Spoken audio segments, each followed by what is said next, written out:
I think, yes, I'm on.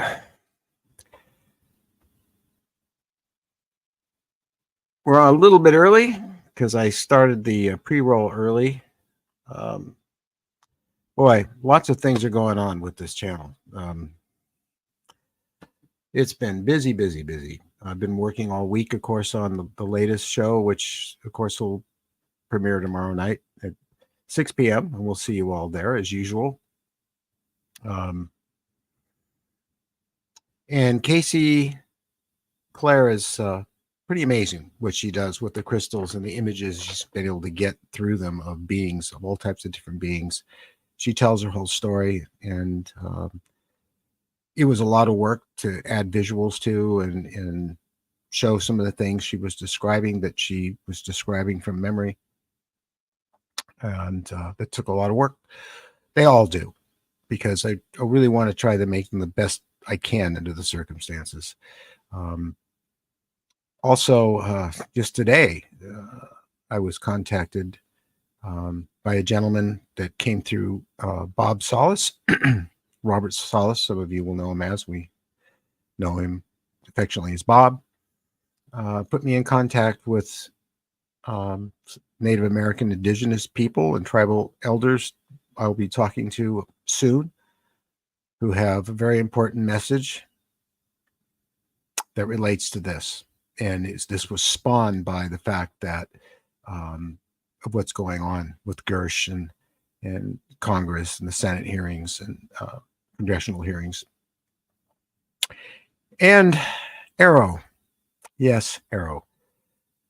So we're just in the very early stages of talking to these people, and it's my hope that we can get them in front of camera sooner rather than later to tell their very important story about themselves and their relationship with the star people. And we all know who the star people are. I'm also working on the next episode, which, since we have had problems getting people coming forward, and if you've read the Arrow report, you can see well why this is, because they're telling the public that basically we're a bunch of delusional fools, and we think that they're flying top secret aircraft over our cities, which they don't do. And even if by accident that was done, we would know the difference, wouldn't we? We'd know the difference between their drone that looks like the B-2 bomber that's got a very loud jet engine on it and banks and flies on the air. I mean, come on. I think many people that have these experiences I have found are involved in aviation, such as myself, or pilots and fly airplanes, and they know them inside and out and every nut and bolt in them, and they know what they're seeing when they see something in the sky, and they're saying those people don't. So this is got a lot of people scared to come forward because of the ridicule, the chance of losing their job. And what I'm telling everybody is this one thing, and that is we hold a power and we're giving it away to them. If we remain silent, we're giving up our power, and they're holding power over us. It's just that simple. And so if we come forward in the thousands, the hundreds of thousands, the millions, that's how we fight back. That's how we tell the public, no, this is really happening. So we're working on that. So in the meantime, we've not had anyone else come forward and want to be in front of our cameras. We do have Yvonne Smith coming here in April 28th with a new member, serial member, and she has an amazing story to share with us on camera. She's a new person that Yvonne's working with, and she's had these experiences, and she's new, and she's never come forward before. And so we're very privileged to have that. We also eventually are going to have Terry Lovelace is going to get out here and go in front of the camera and tell his story. Although we've heard it before, he's going to go into a lot more detail, and we're going to be able to recreate and show as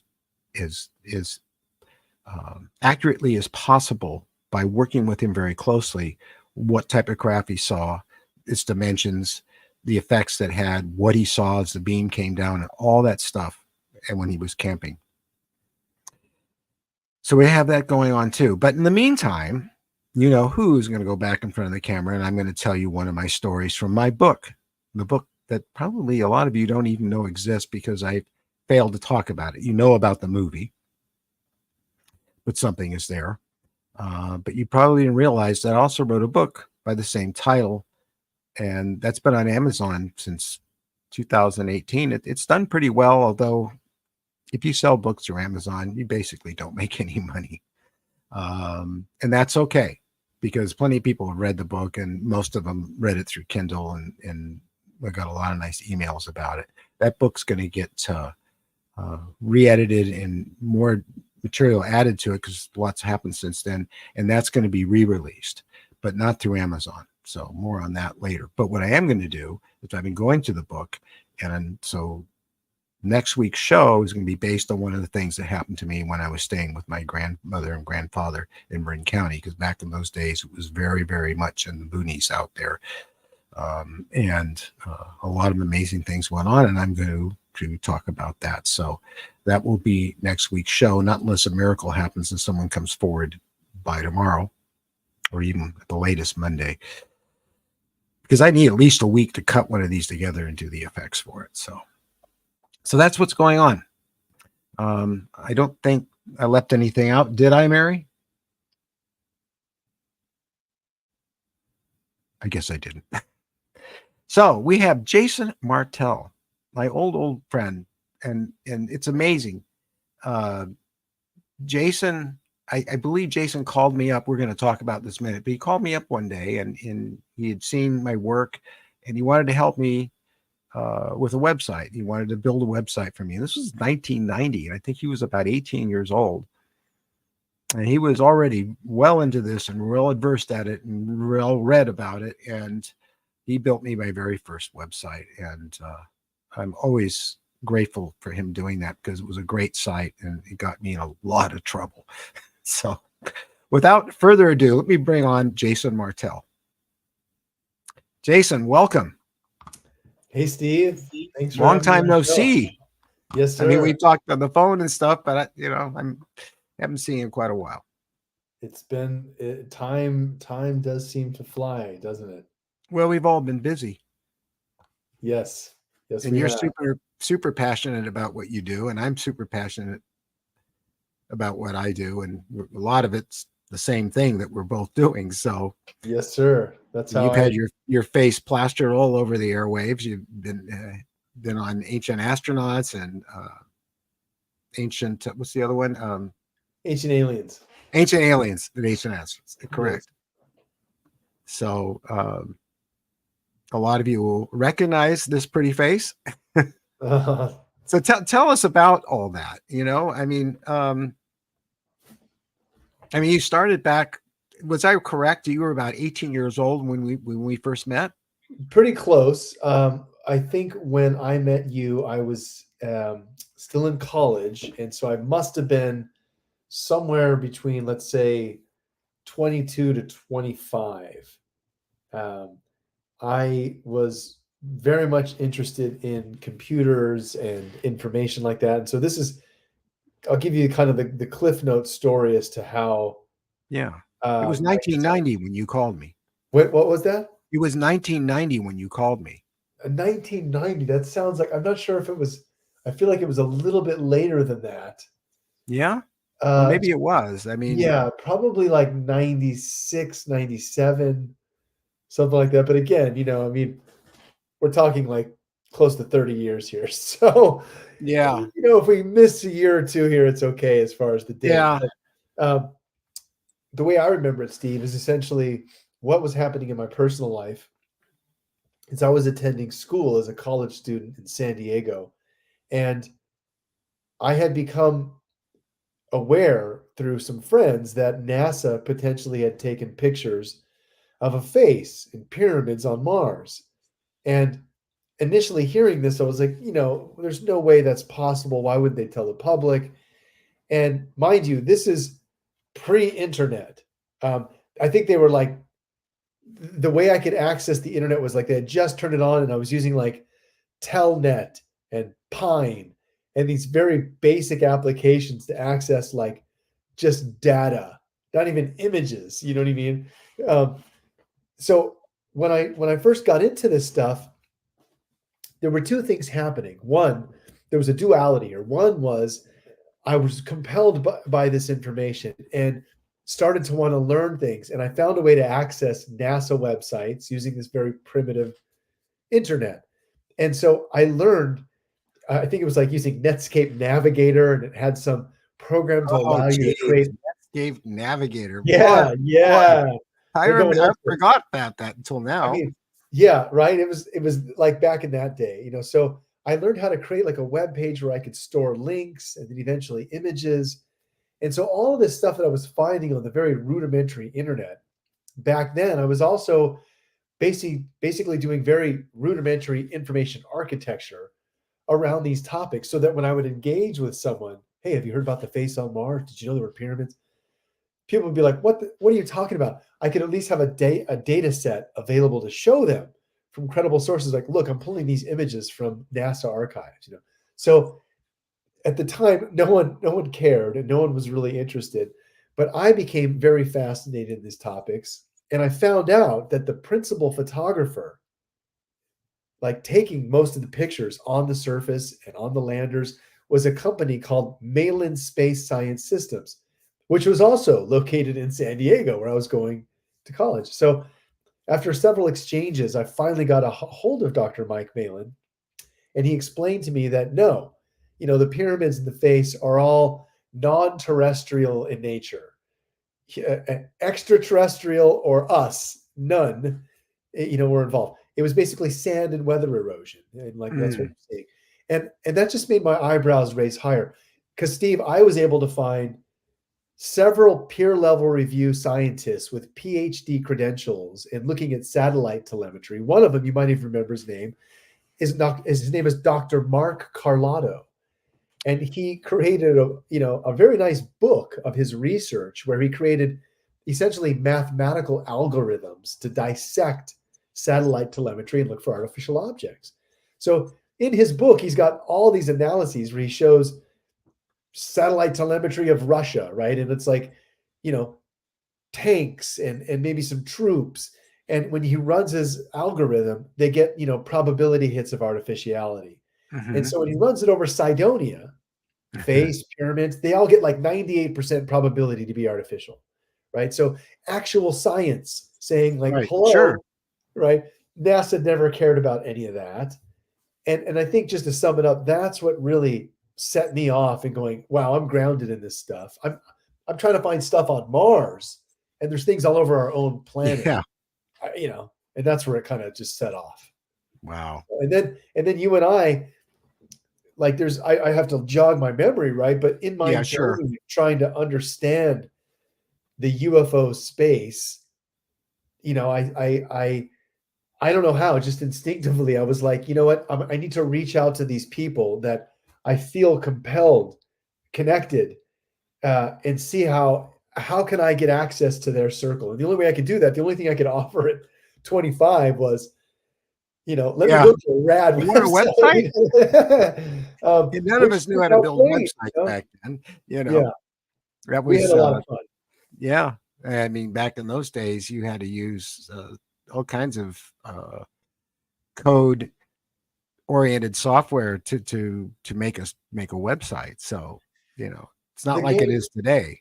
But of course, you've been behind a lot of the development of things like that to make it easier for us. So it's been a different landscape over time, obviously. But when we first started off, the power of creativity and design was not so much around just getting access to the content, right? Being able to put your designs online, maybe add some music, remember beatnik and stuff, but letting people experience your artwork the way it affected me. I was like, we got to make this a website, man. You need to get this stuff online. And I remember the same thing with our dear friend, Dr. Roger Lear. Sure. Oh yeah, I know. We'll talk about that, but I created the website alienscalpel.com. Alien and the Scalpel. Yeah. I did his book cover too for the book. Yes. And that was with very early 3D software called Lightwave. I remember that. Yes, yeah. I remember that. They came back. They're back in production again, but with Unreal and Blender, I don't see the point, but maybe I'm missing something. I don't know. Well, the old days, in the sense of early ufology, were very interesting for me to be able to be involved with you, Roger, Whitley, and a handful of others. We could definitely talk about some of our experiences. I remember. Sure. I've got a lot of pictures here. Yeah. I remember once, I'd been working with you for a while. We'd become friends. And you were going to be working on Whitley Strieber's Communion, and you invited me to join you on the set on NBC. Oh yeah, set. it was called Whitley Strieber's Confirmation, NBC's Confirmation. Yeah, and I was just like, holy shit, I'm there. Are you kidding? Excuse my French. And so I think this was one of my first times getting access not only to a studio, set, but like deep ufological remaking with key stakeholders. Yeah, Whitley Strieber, Roger Lear, Daryl Sims, Jesse Long. There were so many amazing people there. Yep. We really got to immerse into some fun content that day that I was just blown away on a personal level, even to this day. I have a bunch of pictures here from Jason's old website, which you've kept intact, parts of it, all these years. I mean, we're talking about 30 years. That's something right. That's right. And NBC's Confirmation, Whitley, as you know, and I have been friends for years, since 1990. And when that show came up, he contacted me and he said, they're going to need aliens built. They want to do reenactments and effects and things. And he got me involved with it. And as always, the future looked bright for the show because we're going to do this right. We're not going to have skepticism, and we're going to treat these people with respect. And all that was just BS. It was a 2-hour special, and well, but all during the making of it, we were having a good time, and we did not see the writing on the walls until premiere night. But I'm going to put up some of the pictures. Jason took these pictures, and you took these with a very early digital camera, correct? I did. I took these with a very early digital camera. That's correct. Yeah. Really Now these are the puppets. I built 3 of these, and my dear friend Tony Hooper worked with me on building these and making the mechanisms and getting these all put together in time for shooting. And they worked out very well. In fact, Tony helped me puppeteer. Now here's a very young Steve Neal with wearing his communion t-shirt that he made and was selling with Whitley's permission. And that's Roger Lear. And that's Daryl Sims, who was a real character, wasn't he? Roger is, or excuse me, Daryl Sims is still a character. And yeah, Roger he was definitely a character. He sure was. I could still hear his voice. I mean, I just love the guy. He was such a dear friend. And I mean, he was so classic, with the pens in his pocket and everything. Right. He was a real doctor, a real scientist, and he was really pulling implants out of people. And I don't know. I don't think you got to be present at the surgeries. I did do a couple, actually. You did. I thought so. And so we were there. We were there watching these come out. I mean, at close range. And we got to see the people that were having them removed up close and personal, and there was no scarring, nothing on them to indicate that they'd ever fallen on a rock or something like that, like what the skeptics are trying to say.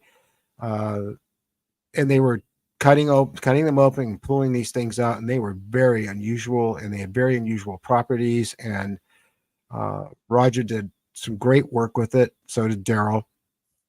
And the science showed that these things were really not of this earth and really couldn't have been made with the technology we had at the time. I don't know about now, but all the implants have since disappeared, of course. This is Jesse Long. I don't know how many of you listening or watching, as you will later on when this is a recording, but Jesse Long, you can look him up. He's got a website.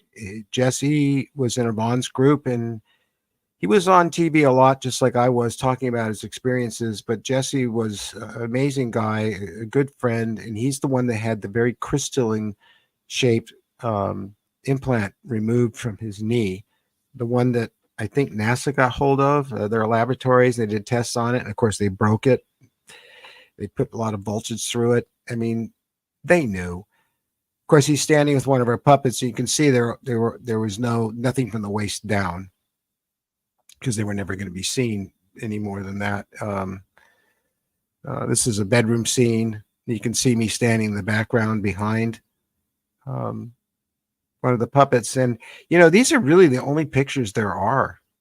I have a few that I took, and I've never seen any other pictures on this set behind the scenes like this. That's Tony Hooper there. He is a very talented man, a very great filmmaker, just like his father, the late Toby Hooper, who is also a dear friend of mine. He directed Poltergeist. You got a lot of pictures of these guys. Quick comment about this from my perspective, Steve. Sure. You made all these, which was awesome. And they all, so the audience understands when you put your hands on these and you touch them, they're all very textured, and they're made out of this like sprayed foam that almost kind of feels skin-like. And you want to like touch the face and the eyes and stuff. They feel trippy, is my point. And Steve made these so that you can kind of see right now that the hand is bent upward, right? The arm isn't straight, it's bent upward. At the elbow point, which you can't see, are these 2 rods that protrude out of the elbows. so that someone behind the alien can thrust the arms forward and backwards, like kind of groping someone laying down in the bed. And that's exactly what I got to participate in, is like on the set of Confirmation. That's right. You were a That's puppeteer. right. It was you and me with the arms, and they're like, okay, go with the alien arms. And we're like groping this dude in a bed with the alien arms, and he's like, oh, and it was, I mean, you look at the footage though, and it looks scary as hell. Yeah, I'm looking for a picture right now. I have a very clear picture of me standing on my driveway with the beings. I thought I had it here. There's I found one of the pictures that I took. Once it loads in here, Wow. this was shot with the 35 millimeter camera. What a difference. It's like a real camera. Well, yeah, I mean, I was still using 35 millimeter SLRs back then. But and I did a lot of this work around that time for different TV shows, including Sightings. I'm sure you remember Sightings. Of course. And I have some pictures here of some of those puppets, and they're basically the ones we use in that show were new ones, but they were based on that same style of work. So, and of course, here's one of them. This was actually shot in my backyard with the Sightings crew that night, the little boy. And oh yeah, these right, are actually right. full. Yeah, these are full sized, and standing behind them is the puppeteer. He's completely in black. Can't even see it. Right. Yeah, the rods. I know. Oh, This I is remember this really shot cool. too. That's so great. But we're going to go back to where were we here? A picture is literally 1,000 words, isn't it? Yeah, it is. There's Daryl Sims and Roger Lear. That's Daryl and Jesse, I think, talking. And there's Jesse with the hybrid baby puppet that I made. Remember that? Right. Yeah. Well, That's I mean, there it is. So yeah, get it. and that's the one that they had screaming, in the trailer, which was. We have that trailer. I mean, the only way I can, because it's done in old RM format, I couldn't convert it in DaVinci or Adobe Premiere I know for some reason. But I mean, I can screen share it. But it was a pretty horrific trailer.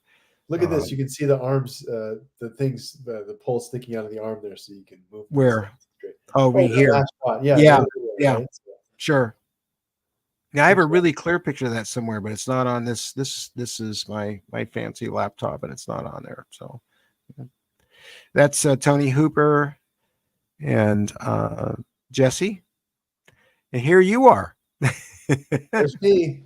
Yep, that's right. That's you. Taking a break with some chips for a minute. Yeah, you're kind of dazed there. And there's Roger. A great picture of Roger. Such a good shot. Another thing they did on the set that was really cool, and to get a shot of it, was in the actual hangar we were in. Do you remember they lifted an actual car into the ceiling with a huge light, like as if it was being abducted into a UFO? That was pretty cool. I think maybe this is you talking about. You're lifting up the car right now. You see? Yeah, maybe. We lifted up a whole freaking car, I mean, that was pretty cool. Yep. It's a big old green screen back there, I can see. Yeah. So, yeah, it was really something. Yeah, and this was, Stephen, that was only one of the events, right? Like, again, a picture's 1,000 words. And again, from my perspective, that was such a wonderful experience to get to do that, get to document it, just get to be present, feel the energy. Sure. Which was pretty trippy. I mean, even some of the shots where we were just lighting the alien from back and smoke and taking shots. Like, I would look at that and I was like, dude, I'm kind of scared. You know what I mean? They were really good. But we did what other scared things. Me was the premiere. What's that? What scared me was when it premiered. Right. Do you remember much about that? I don't remember, but I understand the nomenclature of the attitude of obviously participating in shows to my own nature along that path. Sure. It was always a setup until shows like Ancient Aliens. It was always, we'll treat you right.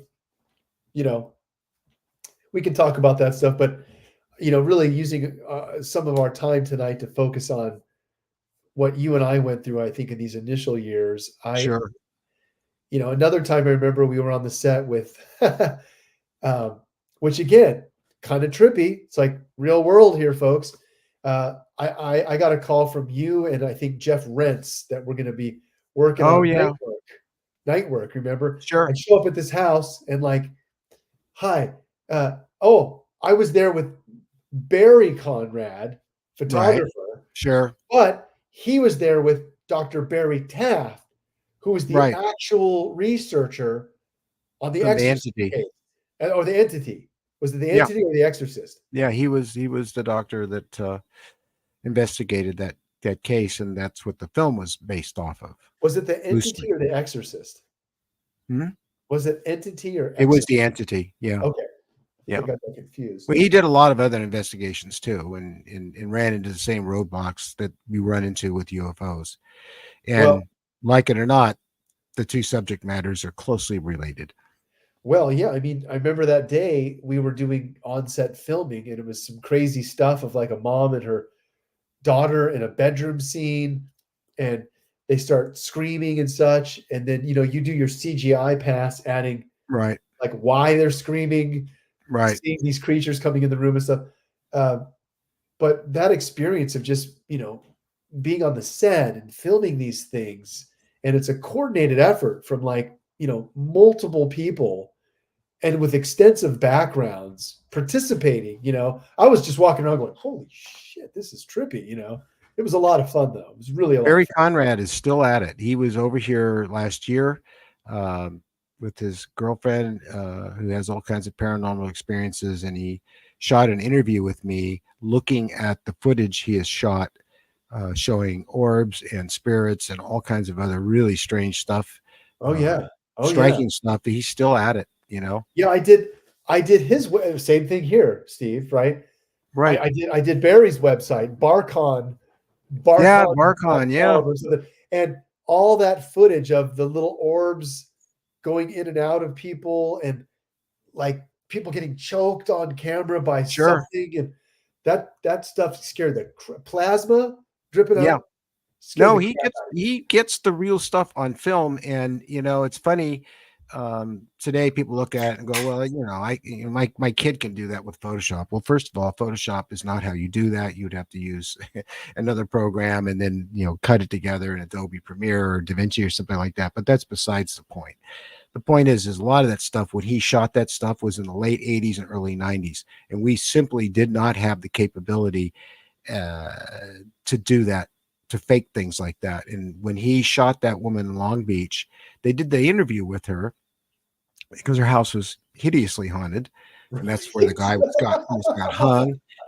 But as she's talking, they were looking at the footage in the edit bay, and they could see what looked like a little rod type creature. It had the little pins moving on it and stuff, and it would come up at her, go into her head, and then it'd come out the other side, and then go back in again. And they're like, "Oh my God, look at that!" And they did not fake that stuff, and No, it wasn't a feather from a pillow or anything like that. But yeah, Barry, he gets the real thing, and he was always bringing footage to me for years afterwards and saying, "What do you think about this, Steve? Take a look at it." right, And right. stuff was Yeah. great. You But know, then the stuff gets packaged. It gets packaged, and the networks take hold of it, and they do their thing to it and stuff. And so the way it's presented, a lot of times, it kind of takes away from the credibility. Not that you should judge a book by its cover. I mean, the sure. data and the information that's there is still very viable and very solid. But people do judge a book by its cover a lot. It's a different world we're in today with technology, but I agree with you. Some of these firsthand experiences with people, you have to account for not just the evidence, but the circumstances that they were going through and how they present it. Um, Hmm. so, over time, there's been, Barry Conrad, I think, is a perfect example. Dr. Lear as well, with some of the evidence that he's had with implants. Hmm. It's interesting when you can actually experience some of the evidence, see it, meet Yeah, these we were there. people. Yeah, yeah. And there wasn't a bunch of loud, scary music and dramatic cuts and then a commercial happening. It was quiet. It was right. eerie. We all felt something. Whitley was very disturbed by it. I was disturbed by it. Um, we were messing around with stuff maybe we shouldn't have been messing around with. I don't know, but they certainly weren't, I mean, they were made of meteoric material. And not only that, there were human nerve cells growing out of metal. How do we do that? Well, look, I remember another time, switching to a completely different time. We were at, I think, I want to say it was one of the three houses, either Whitley, Roger, or yours, and we were filming the ear scene Oh, where yes. Roger, right, where Roger's taking the thing out of Whitley's ear and it starts moving, and it was And I had made the fake ear out of you gelatin had that or something. here. Yeah, so Yeah. I show up once again to a set, right? And it's like, Roger's gonna take an implant out of Whitley's ear, and it's an actor, not Whitley, and some fake freaking ear Yeah. that you've got this implant that like moved around. And like Roger's like filming, it moved, and you guys are reenacting what took place. That one again was like trippy as hell. So Yeah. a lot of fun. Yeah. Those were amazing times. That was all during the 90s. And of Yeah. course, I had a good relationship with Jeff Rentz. I don't even know if Jeff is still with us. Is he? I don't know what I year haven't we're in. heard a thing. I know he doesn't I doesn't think have a he's still show doing anymore. his At least I thing. I don't don't think he know. does. I don't know. Yeah. And of course, so I think we don't have anybody like that anymore that I'm aware of on the air, on the radio from coast to coast. We have George Norrie, but I You've I got don't know. you've No got like offense against George, flavor. but it just didn't grab me the same way that Art did. Art just had this way of really just pulling you in. We have Jimmy Church. He's pretty good. I know He's Jimmy. great. I've been Yeah. on his show. I've been on Coast to Coast and all that, but yeah, you just can't fill the gap or the void that Art left. So you Yeah, he know. was an interesting host. I remember the first time that I met him in person, he was going to be doing a book signing in Encinitas.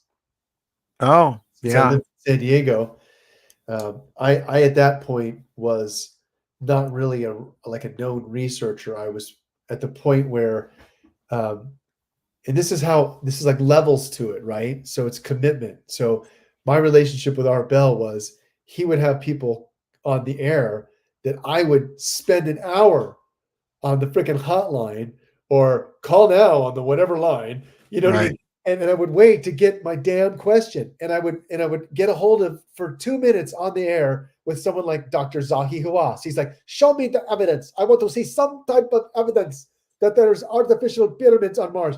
And I was like, "Hey, Dr. Hawass, how you going? Let me ask some questions or point some stuff out because clearly you haven't been paying attention to the evidence." You know, No, and I would get my 30 no, it's seconds. all about him. What's that? It's all about him. It's all about him. Yeah, he Yeah, would always, as you whenever I would do, say I knew anything, people that worked with him, and they off camera, they had not very nice things to I say was going about to him. say, well, on the radio, whenever I would call and like someone like Hawass, he would be like, "Show me one shred of evidence," and I'm like, "There's a pile of it. You're just not looking at it." Yeah, But I know. still, We get that with great guy. UFOs.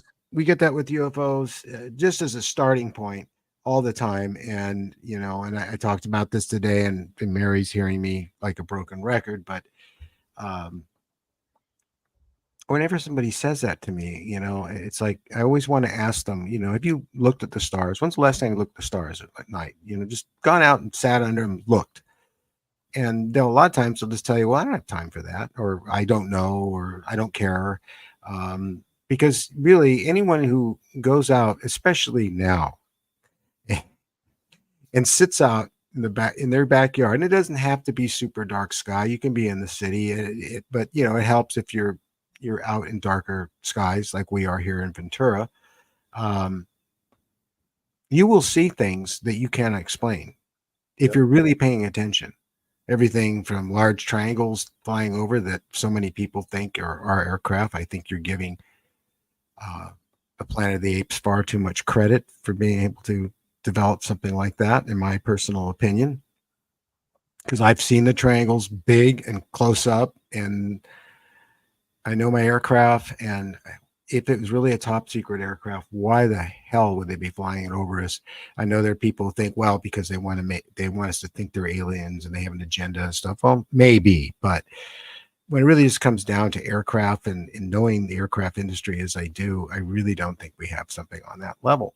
And you will see other things that aren't triangular shaped at all. You'll see full-on saucers, and you will see groupings of lights, sometimes multicolored, that do things that shouldn't be done, like stop in the sky, not move for the longest time, or they'll mimic a star, and then suddenly it'll zigzag to the right, to the left, and then go shooting across the sky and disappear. And then you get told, oh, that was just a satellite, because people don't understand how our satellites actually function. They don't have that kind of capability. Even if they're in orbit with the best thrusters in the world, they couldn't go to the right, a few hundred feet or a few thousand feet, stop, bam, go to the left, few thousand feet, stop, bam, and then streak off like that. We just don't have that capability in orbit with satellites. Right. So if they would just look for themselves, they'd find out that there is something to all this stuff, but they don't want to. I wonder what happened to all that STS footage where we see a lot of that Yeah. movement. I feel like, Is it not still out there? well, I mean, the older STS footage, obviously we don't have shuttles in space anymore, but like even ISS footage, That's a shame. it's you know what I mean? We don't have as much footage coming out as I think as we used to from some of the shuttles and such, that every now and then would capture, like there's two main incidences I can think of. I think it was STS 48 or 51. I could be wrong, but there's two. One is the infamous looking out the window and you see, an object in our atmosphere, and then all of a sudden two pulsating lights from the ground, and you see pulse weapons, and you see Right. this thing course correct and literally Yeah. leave the atmosphere, and it like changes, it's No, that was just space junk. right. That was a spacer. And then These the other people one, don't know. They'll believe anything we tell them. They don't know I know. anything about science. They don't know anything about aviation. They don't know anything about space. So we can tell them whatever we want. We can even go on the air. Go on and report like Arrow and tell them that they're not seeing what they're seeing. Sure. Well, the other really good footage there was the tether footage, which Oh, shows this 12-mile long, tether in space. And you see these objects passing over and by this, large 12-mile thing, that these objects are almost miles in diameter compared to this thing. If it's 12 miles, some of these are 1, 2, 3, and they all look the same, like this disc with a groove cut out. mm-hmm. And they're pulsating in the middle. I mean, it looks like some kind of a craft, clearly. So Yep. those types of clips, I wonder how the general population would respond. And we have waves of this, like we have now with what's going on with the Tic Tac and the gimbal footage and all these little grainy pieces of evidence that, Yeah. is it alien? Is it a foreign technology? That's a problem with the grainy, blurry stuff. And you It hear them sucks. complain about Yeah. it all the time. And then you have Neil Tyson say, and I love the guy, don't get me wrong, but we all have 4K cameras in our pocket. Where's the pictures? Where's the clear, sharp picture? Well, Neil, tell you what, go out there, even broad daylight, and try to take a quick picture of a Cessna flying over at 1,000 feet or 500 feet, and zoom in on it with your camera and give us a nice, sharp, clean, clear picture, because you're not going to get it.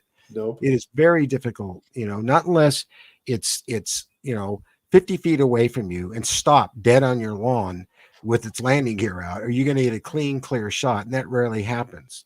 And when it does, we need everybody to be using the new Samsung phones, I think, or something. yeah. When it does, they try to say it's faked or photoshopped. Of course, now with AI, they'll say it was AI, and I still wonder about Billy Meyer, because there was such a smear campaign done on him and some other people as well, that I I kind of bought it, and I kind of bought, I remember what was the name of the guy that wrote the book that went to, he infiltrated Billy Meyer and he wore cameras and he got pictures of models in his workshop and all that. Well, just to play the devil's advocate, what if that guy, I have his book somewhere. He gave it to me at a conference. What if that guy was just working for the government or for the bad guys and went in there and planted the models? I mean, how do we know? We don't. I've seen interviews with Billy Meyer and some of his photography of the craft back then, strictly from an effects person's point of view and a photographer myself, are, I think to myself, okay, so he's got models and he faked it and he did it for his perspective. It's not that easy. He's got video though too, right? Like, I know, and of course those are discounted. And the cars are just driving by. Right. Well, that's typical. I mean, there have been so many times, and one time in particular, I remember I was living in Toluca Lake. This is early in my career in Hollywood, and I was working on. I think I just got through working on Star Trek. Yes, and I was always dating girls, and I knew these two girls, and we became friends, and they would listen to me talk about UFOs because I was always talking about them, even before I realized that these experiences were happening to me, as so many of us didn't realize, but we're seeing them all the time, up close and personal. They were driving over to my apartment in Toluca Lake, and it was just after sunset, and there was this dark black circle going to the sky, and it was going right over the neighborhood. And they drove the streets, following it and looking at it, and they were completely terrified. And they stopped the car because there were people out on the lawn, and one guy was watering his lawn, and someone else was doing something in their front yard. And they tried to get them to look at it because they were still blown away, and they would look up at it and go, "Oh, okay." And that was it, and go back to what they were doing. Or they'll look up and not see it. Huh. And then they showed up at my house banging on my door, and we didn't want to see this. This you should have seen this. Well, this was only like less than a block away from my apartment where I was staying, and that wasn't the first time that my friends have seen craft over my apartment or in the vicinity of it. But other people will be driving by, they don't even see it. They don't have the awareness. No, it's either they don't have the awareness or they just simply can't see it for some reason. There was my friend Sean, who's in Yvonne's support group and worked with Yvonne, great artist, really nice man. And he had these experiences big time. And his girlfriend, she didn't know what to think of it. She kind of humored it a bit and went along with it. And Sean was working for me in the studio, helping me work on aliens and stuff for movies and monsters. And he came over to get his paycheck one day, and she stayed in the car. So she's in the car, and it's just like after sunset, and this black circle, big black saucer shape, peers over the house in Granada Hills.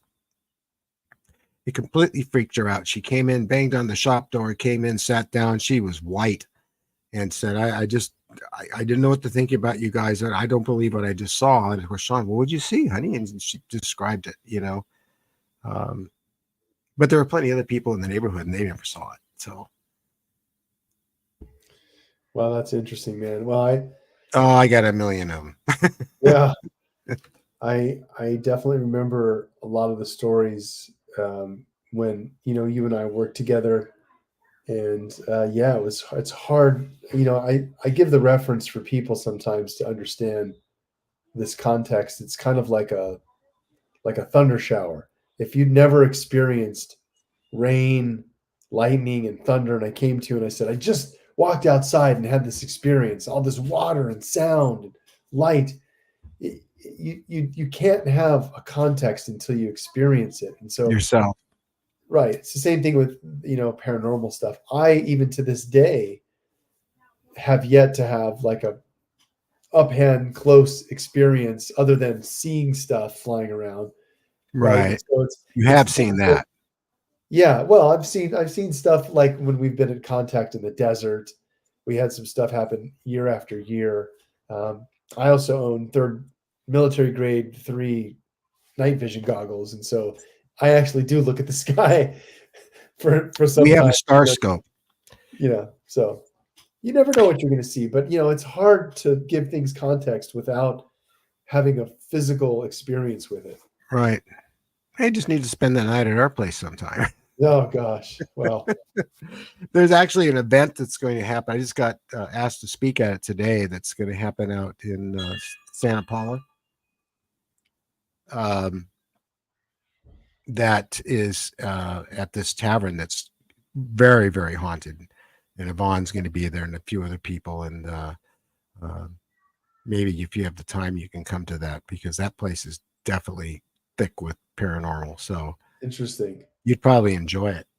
Do you remember Steven Spielberg's 10-hour miniseries called Contact? Yeah. I owned that DVD set and I watched it obviously over and over when it first came out. But it's interesting that, like, in that series, he does a really good job of trying to mimic some of the characters of ufology, even so close as to having like Art Bell portrayed driving around in his RV broadcasting. Uh, Right. and yeah, there was a lot of crossover with some of that stuff that I wonder just how on point it is. Some of it I'm assuming is probably more made up, like taking the implant out and seeing it turning into this little creature that made them all go crazy. Well, sure, he has fun with it, but he knows all too well what's going on with this stuff, probably better than a lot of us. Right. He Yeah, does. it seems to be that way whenever I watch Spielberg's, even the encounters that he Yeah, released. We were talking excellent. about. That was excellent. Very well done. So, what are you doing? I mean, you've been involved in you're on camera a lot, and you're asked to speak a lot, and you wrote a book, and just we want to hear more about that. And what's in the future for you? Because you got a lot of candy in that pinata still to go, and Thanks, you Steve. know. Over the years, I just really focused on the ancient astronaut theory.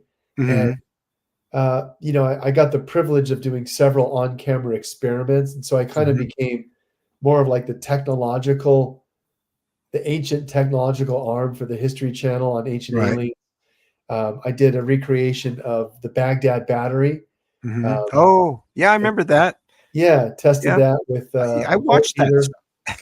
Yeah, that was a lot of fun. I also tested it on camera for the Discovery Channel, and that was it was a lot of fun. Then I recreated the Dendera bulb using Yeah, oh, yeah. methane gas. So just applying a very light electrical current, the gas would illuminate. You could actually touch the bulb, and it would give you that kind of like sci-fi effect because your heat would increase it where you touched it, so it would Right. get more light. Um, and then I also did a recreation of the Ark of the Covenant at the UC Irvine with Dr. Denon Clark, Mhm. Michael Denon, and Mhm. that was a lot of fun. So just over the years, just a lot of kind of recreations of technology, ancient technology. Obviously, doing a lot of lecturing and such. Um, but over the years, I've always kind of had a duality between modern technology and kind of my path, um, learning about and being involved in technology for like my career, and Mhm. then this like night job technology where we look into the really advanced, either reverse engineering alien technology or technology that we found that they're not telling us about. Where can we find more of it? So things are starting to merge, I would say, in more recent years. Obviously, with AI, I've become super interested in using that as a tool. Yeah. With our research, it's become kind of a foundational new way to get insights. So, before when I wanted to find the meaning for the word Anunnaki or look for the word Nibiru across ancient texts, it would take a lot of arduous time on my part. Now I can use AI to look Sure. into the Enuma Elish Just and ask Bob. Gilgamesh. Yeah, and it finds things for me. And it's the same thing with data, right? Like the face on Mars, the pyramids on Mars. For years, it was going manually through the archives, right? And so now I can upload 10,000 images and using a large model to detect patterns, it can identify those structures for me in minutes and just put them in a folder as a high priority that I should look at. Same thing can happen with ufology, right? Like I use a service, and I'm giving you, for your audience, creative ways to think about this, right? So I surf. I love surfing. I use a service called surfline.com, which allows me live access 24/7 to cameras that are across the coastline. They run these cameras 24/7, 7 days a week, and I get access to the archives. So that means it's nothing for me to download a month's worth of live camera footage from the three main beaches of San Diego and run those through a large image processor that looks for any type of anomalous footage for me. And I can find stuff like that, right? And so that's some of the detection patterns that I'm using now with AI, is just in a broad spectrum open source from footage that you can find. You can also apply it to your research methodology like I'm doing and looking at JPL and NASA and Goddard Mhm. Space Center image archives. And then it's large language model translations from Akkadian, Sumerian, Babylonian that I don't have to hire a linguist. I can literally just use the trained knowledge of an AI to make these translations for me in real time. So you got any plans to do more productions on Not, this? not really. At this point, after spending 25 years doing a lot of the hands-on research, I think at this point, more of the research I do will be traveling to some of these sites, Mm. running some of the technological, like some of the technology that we have with, ground penetrating radar, Mhm. sound penetrating radar, attaching these to drones, being able to cover large swaths of areas of the jungle in Peru, Bolivia, South America, even in Egypt. I mean, these are all things I think that are on the radar, but I don't have any I don't have any agenda these days other than just kind of a nice tool set. And thankfully, what I do have my hands in are, I stay involved in a lot of the research, thankfully through the History Channel. Mhm. I'm currently filming for Ancient Aliens, another show called The Proof is Out There. And Mhm. next week I'll be filming an episode for History's Greatest I Mysteries. worked for them for quite a while on Yeah. UFO files. Oh yeah, I remember I was on an episode of UFO Files, I think And back they in the asked me to day. take a cut and pay, so Well, so thankfully I've had the opportunity to work on these things outside of, yeah. you know, just monetary interest. It's, actually Yeah, that's a true. Yeah, passion. sure. So, But I was doing effect shots for them and oh, of course, right. Well, it's a breaking job. them out, meeting them outside the house at 2 a.m, and my neighbors thought I was dealing drugs. I found out Oh later. God. Here's your effects tape. Yeah, I was handing them off CDs at that time. Right. A Oh my stack of them goodness. with their effects things, so they could go and cut them in the edit bay and get it up and Yep. premiere it. You know, I'll share another side of what I got to do that was really exciting was, and I'm sure you still remember Chris Wyatt, who's a good Oh friend of mine. yeah, He's still a business we partner. talked not too long ago. You put me back in touch with me. I forget what it was. He wanted to tell me something. He was real over the top about it. Really, well, Chris, I mean, he just like, oh my God, this is so Probably some amazing. UFO thing. Yeah, Uh, I think he well, we wanted had, me to look. Oh, that's right. He had imagery he wanted me to look at. He oh yeah, wanted yeah, to I know if I remember, thought yeah, it was real or not. normal stuff, yeah, some possession That stuff. dark cloaky thing that came over the car. Yeah, something. I didn't look at the footage, but I remember. Oh, yeah, it was. Again, it was one of those things where it would take a lot of effort to fake it. Right. Well, we had some really good times, in the early years where Chris was Sure. producing a lot of UFO documentaries and had access to a lot of footage. And I was, this is again mid 90s. I was streaming this, right? So we had UFOcommunity.com, Right. and then we had And UFOXfiles.com. there was communities.com, which Well, was, that was different. That was our day yeah, job, right? So this yeah, is I where here know. I'll tell Yeah, you about some of that. I worked for that for a couple of years and then it crashed. Yeah, yeah, that to be communities.com turned into communities.bomb. But um, Yeah. I remember as one of those experiences, we were working as our day job for communities.com, which was this new cutting edge like social software where you could chat with people. and Yeah. have like a They had video chat. avatars, Right, right. and I And was creating so the backgrounds the for the chat social rooms. groups, Yeah, chat yeah. rooms. Yeah. Right. And so like my first week on the job, Chris and I fly out to like UFO Congress and are doing live chats with like UFO experts, but we were also filming like all of the experts for UFOcommunity.com and getting this really good footage. And I remember at one point we were doing a live stream and we were supposed to have Stanton Friedman on camera and we couldn't find him. And so hand to God, we said, Roger, I need you to do a quick fill in for a chat. We can't find Stanton Friedman, and so we need you to just sit there and look like you're Stanton Friedman. And so he was sitting there live on camera, and people thought it was Stanton Friedman. And they were asking questions like, Stanton, how did you get into the research? And Chris was like, oh, blah, blah, blah, blah, blah. And we had to like kind of fake it because we couldn't find Stanton. But it was so funny because everyone's looking at Dr. Lear, and you're like, Dr. Lear, Stanton Friedman, yeah. On a Yeah. little tiny 320 by 240 camera, you really couldn't tell. You know Yeah. what I mean? Oh, it was Did so you fun. ever get to spend did you ever get to spend some time with Stanton? I did. Yeah, I did get to speak. He I always, did had a too. very interesting sense of humor. Yeah. He was Yeah. amazing. I mean, he was one of the, he was another Heineck sort of, I never got to meet Heineck, but I got to spend a nice afternoon. I had Stanton all to myself, which was really a privilege. Yeah, So, he was definitely an asset in our field with his knowledge and his experience and his oh ability to yeah. give you that Vulcan look with his eyes and Yeah. really have passion about what he was talking about, you know. So it's good stuff. I know we only have a few minutes left. What else, Steve? What else can can I? Well, I'm just glad to hear you're still got your hand in it, and you're still working with the History Channel. I know you have your day job; it's a very good job, and you've always been very successful in your career.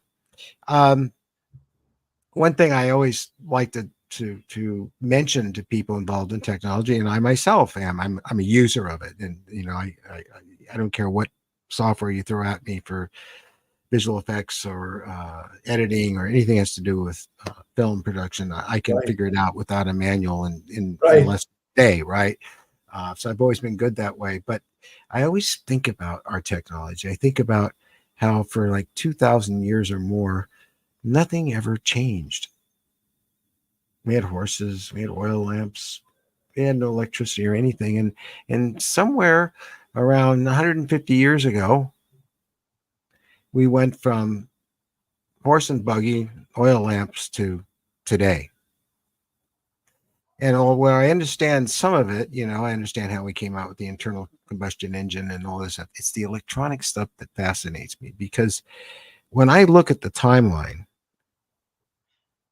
something happens around 1950 that accelerates to where we are today. And you know where I'm going. sure, sure. Do you think Day there's after any Roswell, we substance to both the that? day after Roswell. Yeah, Corso, right?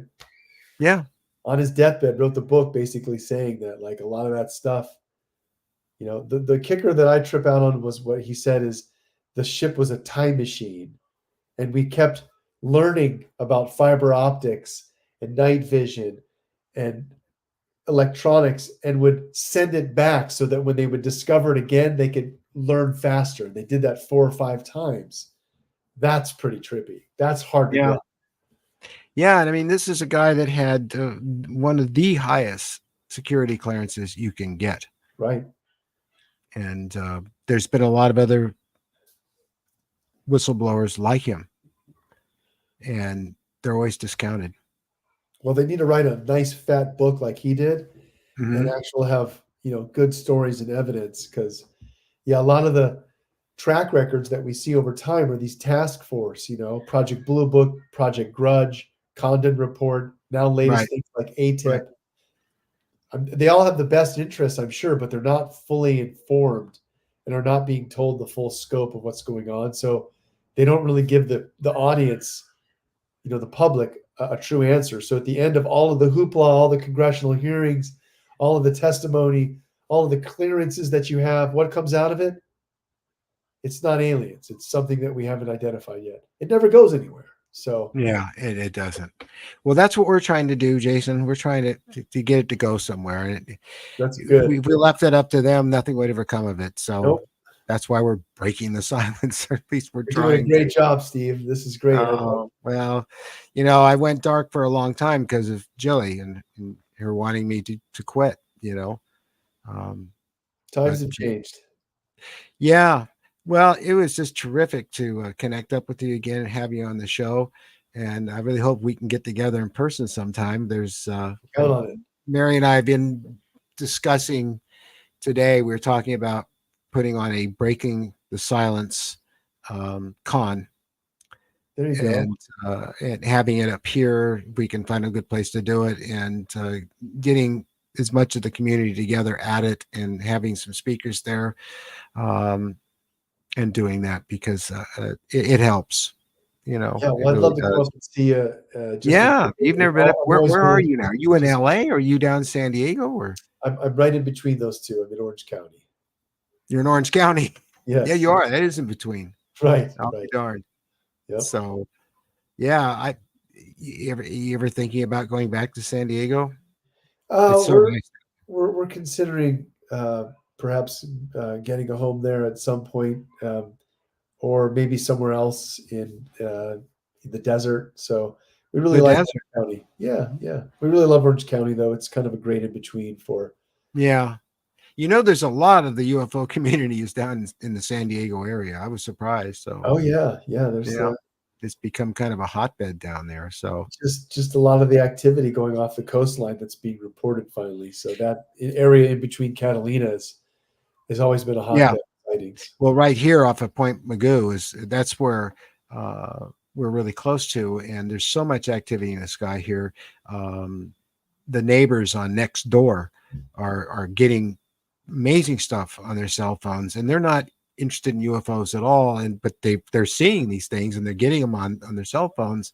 Wow. But and of course, Mary and I saw this huge platform hanging over the ocean one morning on the way here to the studio. You could see water vapor coming off of it, and we tried to get closer to it, but we had to go behind some trees and stuff. When we finally got to the beach and we got around the trees, it was gone. This Oh, thing was huge, and surely other people must have seen it, but we've seen plenty here. So, that's amazing. Well, including a big. Have you ever seen my movie? But something is there. I want to say maybe I definitely want to visit.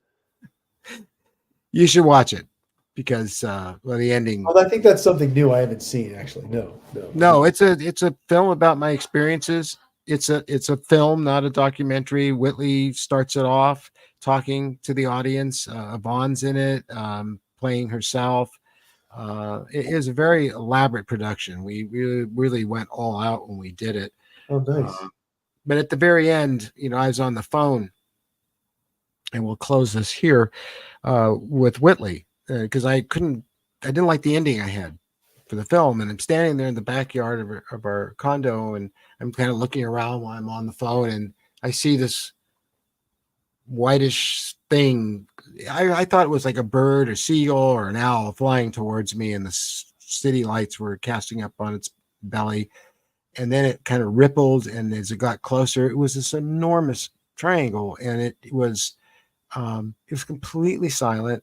It just had three little sort of flickering, twinkling lights at each point, and it flew right over me. And I was exasperated because Oh, I don't think it would have showed up on the camera on the cell phone. But I'm on the phone with Whitley, and I go, "Oh God, Whitley, you won't believe what I'm seeing." And that's actually how the film ends. So it's wow. on the channel.